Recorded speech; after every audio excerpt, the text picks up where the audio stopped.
exploited by plants to try to get us to eat this and transport the seeds away from the parent plant, right? So if I'm an animal like a bird and I eat a tomato and then I fly, ooh, and I'm going across your neighbor's yard, what do? There you go. Yeah, and that seed has a great start. What? Because when it landed in, fertilizer. Yeah. How many of you have some stray plants growing in your yard? Me too. I got a pecan tree and an ash tree. Pecans, have you ever tried to plant a pecan tree? From pecan, it won't grow. You got to have squirrel spit on it. I don't know what it is about it. They chew, I don't know, they stuff it, and then they bury it, they forget, and then you get a pecan tree. I don't know what it is. But see, that's exploiting, that's right, edible. Okay, how many of you got stickers on your socks?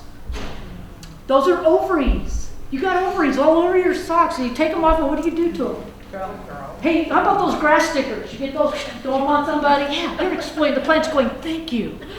Thank you for getting my offspring away from me so I don't have to share my water and soil with them. Yeah. Y'all had no idea, did you? Had no idea. Okay. All right. So those are, and then we have reproductive tissue on it. Okay?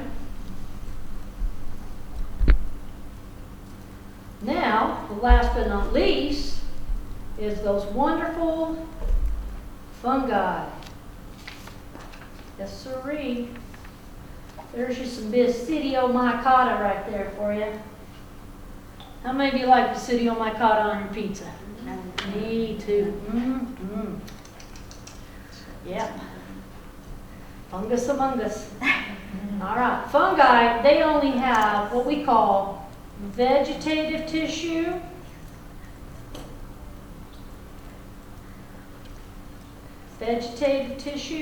and reproductive tissue. That's it. So now as we move up, what do you notice about the complexity? That's right, it becomes more and more what? Complex. And so when you do kingdoms, your kingdoms are based on simple to what? Complex. Okay, what I'm doing is I'm teaching you kingdoms without you even realize that I'm taking you through those. Okay? Protistas do not have tissues. Why? They're a single-celled organism. Okay? So you have 6 kingdoms. 2 of them are prokaryotic. Those are your bacteria. Then you have protista. Then you have fungi, plant, animal. Those have tissues, organs, organ systems, and then the organism itself. Okay? All right. Now, fungi, in case you get any questions about it. Okay? Fungi, man, they're amazing. The vegetative part, you usually can't see it. It actually grows through the food, and it does external digestion, okay, which means it's like a fly. It regurgitates enzymes into the food, and then it absorbs what has been broken down. Does that make sense? Okay, so the famous fungi that you guys have growing around is Rhizopus stolonifer. Familiar with Rhizopus stolonifer? Bread mold. It's your bread mold, that's right. Or what grows on your fruit. You notice little white and fuzzies, right? And then it have these little black pinheads, and you open up the refrigerator door and you close it, and millions of them go everywhere. And they're decomposers. They're decomposing your bread. Try. Don't eat anything that it won't grow on. Let me say that again. Do not eat anything that Rhizopus will not grow on. You know why? There's too many preservatives in that food. Like Twinkies. It will not grow on Twinkies. Or Ding Dongs. Or, yeah, Little Debbie's cakes. It won't grow on them. That's why Twinkies are the perfect time capsule food. That's why we're getting so well preserved. That's right, yeah, they put so many preservatives in, yeah. So, but like if you go over here to like your supermarket and they've got a little deli and you buy some fresh bread, if you don't eat that up in about 3 days, what starts happening? Mold. You have mold on. That's good. That's good. That tells you that bread is made out of fresh components and it doesn't have a lot of preservatives in it because, yeah, the decomposers are getting it. You got to eat it before the decomposers get it. Isn't that cool? Yeah, Rhizopus stolonifer. Scare your family. Wow, we got some Rhizopus in here. Yeah. Okay. Yeah. So that right here, what you see Most of the time is you see the reproductive structure on it. Okay? All right, does everybody feel good about that? All right, woo, good. Okay, let's do some cell energy and then we'll break and go get some energy. Okay? Y'all doing okay? Yeah. All right. Here we go. I T-charted this for you. You see that? You're welcome. I'm just playing. All right, here we go. Cell energy.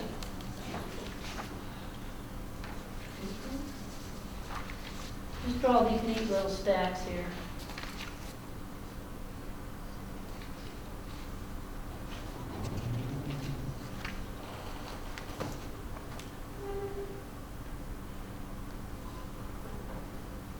So you get to play with clay today, but you get to draw neat pictures, huh? What'd you do? We drew today.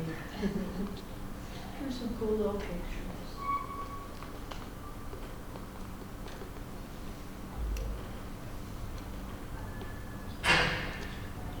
Yay! I was waiting, Casey, for you to whisper it. It's a chloroplast.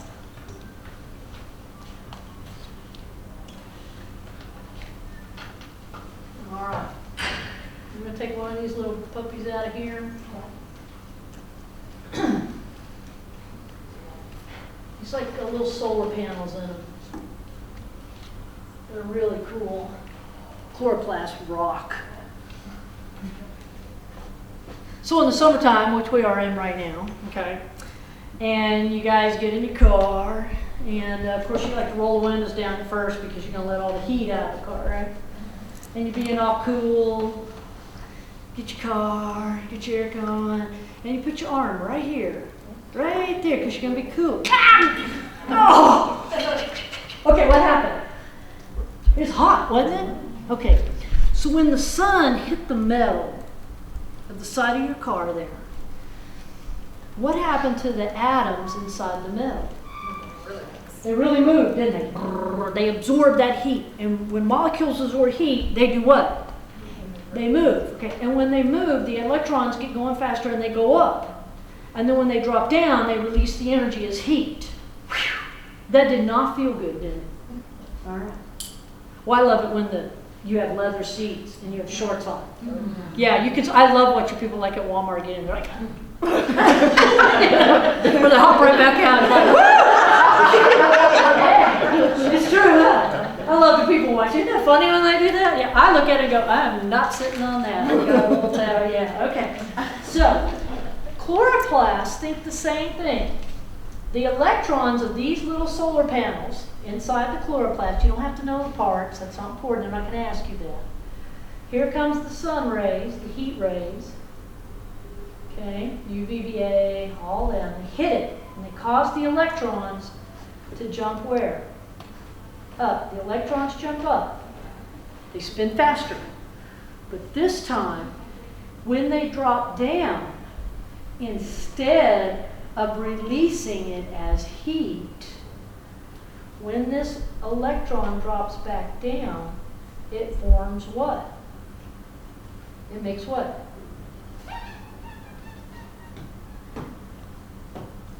Energy. Get it? NRG, energy? Okay. Energy. And that energy can be used to do ATP for the plant cell or to run what's called the Calvin cycle. Don't worry, we're just going to do a really Cliff Note version of it.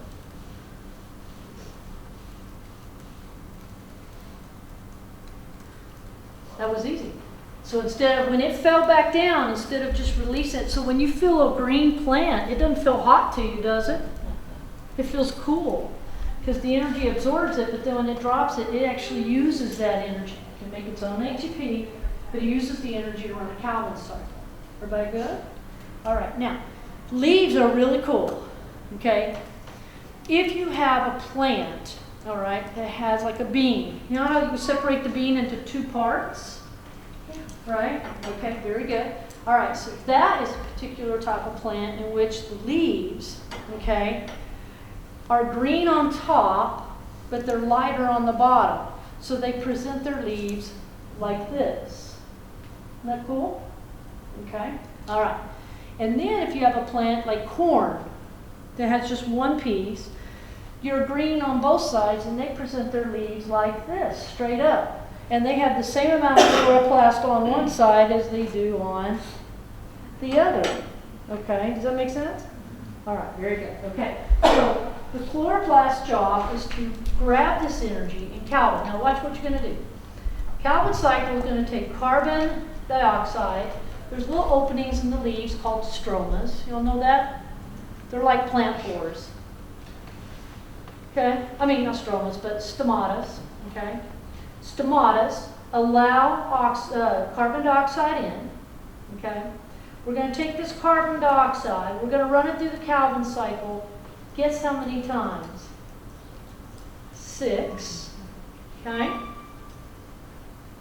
and then while it's going around, we're going to take it 6 times, and we're going to add, guess who to it? Water. So we're going to take water, carbon dioxide, we're going to run it through the Calvin cycle 6 times, and guess who we get? That's right. We make glucose. And it can also make sucrose, depending like, what kind of plant it is. Like the sugar canes. All right. All right, is everybody good? When it goes back into the cycle, when it enters back in, does it start all over? Starts all over. So you start again with CO2 and water. That's right. Not with sugar. That's like done and gone. Done. Transported out. Okay. Yeah. Once the sugar is made, then it's going to be transported down to the veins, to the phloem. Of course, the leaf is going to feed itself, and then extra is going to be transported down and stored in the stems, can be stored in the roots. But it goes through that 6 times before it gets to the to make sugar. one glucose. So when it goes through the first time, it goes back in the cycle as CO2 and water. CO2 Has and to go water, through 6 CO2. times. Okay. Keeps adding a carbon dioxide. Does it happen just at constant sunlight? Oh, no. Watch what happens. During the daylight, in the light reaction, we absorb the sun. Okay? Now, watch this. This is called light independent. The light independent reaction is where we make the glucose. I'm not really sure they're going to ask you that on your test. I didn't see anything on there. But light is where we absorb the energy. We need it. But non-light, it used to be called the dark reaction, but that was a bad thing because people thought it only happened when?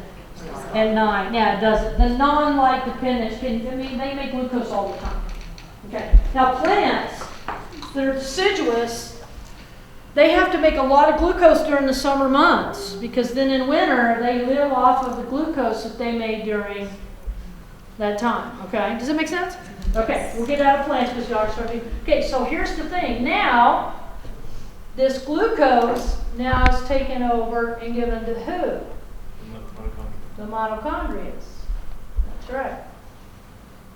Now, here's what's neat. Plant cells do both. Just remember that.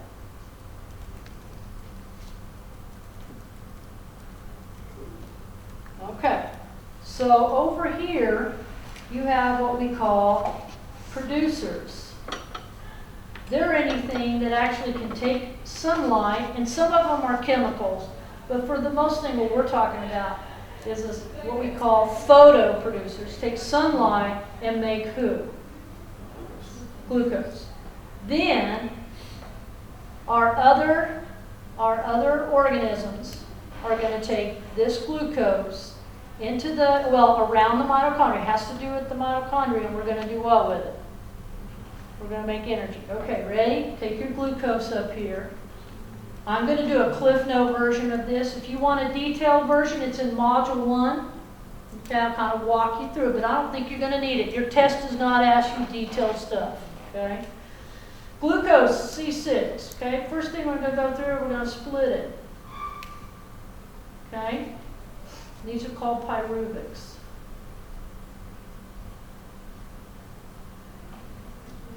Notice we didn't need any oxygen, so this is what? Anaerobic. Okay? And it only produces 4 ATPs, not very much. Now, if you're fungus, that's good enough. You're good to go. Okay? But if you're a plant, or especially an animal, that's not, you can blink and make 4 ATPs. Okay, it's not going to be good. Okay, now I'm going to do one side as a dead end, I'm going to do one side going on. All right? If oxygen is present, watch what happens. The C3 is going to kick off a carbon and become C2. Do y'all see that? Which is going to make what? CO2. And it can't go into the mitochondria as a C3. C3 is too big. It has to go C2.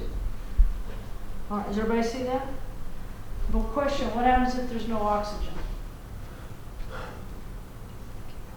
It can't go in, right?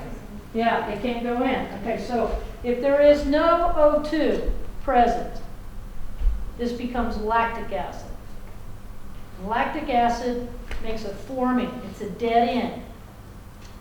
And it is actually protective. It protects the animal. It protects the animal from basically running to death. Okay. Huh? Athletes, horses. Yeah, horses will run a quarter of a mile. They get a lactic acid buildup of about a quarter of a mile. So that's why most races are what?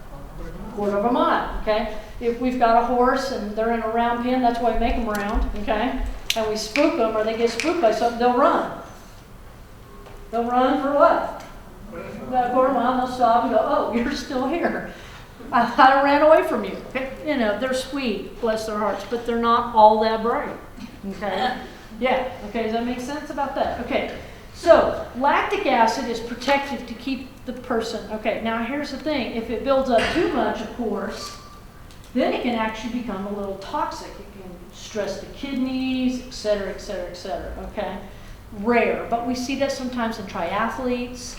You know, they get the wobbly legs and they can't, that's dangerous. We've got to immediately, they've got to get help and get some IVs in them and keep the kidneys from going. So lactic acid is a way to protect, all right? It's also a signal that we need to make more blood vessels. So it will cause angiogenesis for the muscles. So when you're doing your P90X and the next day you're a little sore, you've got some little micro tears, but he's also got what? Lactic acid. And 2 days later, he's going to have more mitochondria and more blood vessels, and he did protein synthesis to repair. Now, we're not just going to repair it back the same, we're going to repair it back bigger. Stronger. That's right. See how that works? All that cell talk, okay? You said the lactic acid leads to angiogenesis? Yes. Induces? It induces. It's like, yeah, because it makes the cells say, hey, we're working harder, we need more blood flow here. So that more oxygen. So we call it getting in shape. Okay, all right. Now when we go in here, this is what you call in here, this area right here. In between the cristae is where we do the Krebs cycle. Okay, now watch this, guys. The Krebs cycle, the only thing you need to know about the Krebs cycle is it's in the mitochondria, and its job is to grab hydrogens. That's the only thing we really want. It's not about making ATPs. It only makes 2 ATPs. It's not a big deal. Okay? But we have to have oxygen. So Krebs cycle is aerobic. All right? Everything past here is going to be what? Aerobic. Y'all hang in there. I'm making it as simple as possible, okay? All right, and then when we come back from lunch, I'm going to show you a cute little video. Well, or later on, maybe after our break. Show you a cute video, okay? All right, y'all cool? Okay, it's not about making ATPs. It's about grabbing hydrogen. Okay, now remember these guys, these cristae? See these little cristae going up and down? Okay, here we go. This is my last thing, and then I'll let you go. So try to keep your eyelids peeled open. Here we go. Ready? This is called the electron transport chain. Woo! Do y'all remember this? Did it scare you? Okay, I'm going to make this so simple for you. You guys will love this. Are y'all familiar with Shaun White, the flying tomato? God, I love him. Don't you love him? So smart. I love how he uses physics in his sport. Because he doesn't wear the baggy pants because they cause Okay. Friction is drag and it slows you down, so he wears the skin tight. See, he's smart. Okay? He's about winning, not about looking cool. Okay? Now watch this. This is so awesome. So picture him. Ready? He's up here. He is an electron that we took from that hydrogen. Okay? And he's going to go down the crista, which y'all know is the half pipe, right? Here he goes. He's going to go down. He's going downhill, yes? And he's loaded with potential energy. And as he goes down and he pops up, boom, ATP. Then he comes back down, boom, he pops up, makes what? ATP. Goes down, boom, pops up, makes ATP. And who's waiting for him at the end? The hydrogen that we took him from, and oxygen to make water and CO2. Isn't that cool? So think about that. That's the electron transport chain. All we're doing is taking this hydrogen's electron away from him, and we drop the electron down, and every time we drop him, it makes a what? An ATP. So every time you watch Shaun White pop up and do a trick, it makes what? ATP. You can't let that electron be by itself.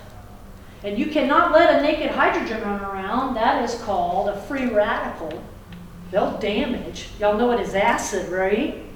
Okay. So as soon as he gets down here, we hook him back up with his hydrogen, and we hook him up with water. There we go. And CO2. There we go. But we make water down here. Isn't that cool?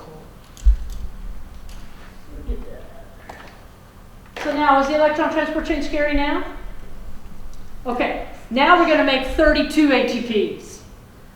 So the electron transport chain is where you make what? All your ATPs. That's where all that glucose, that's where we're making. Now some people say it's 34, just depends on how you want to count. It's a deal. Okay, now let's go back through it real quick. Y'all know this is what? So that was Right, this is respiration.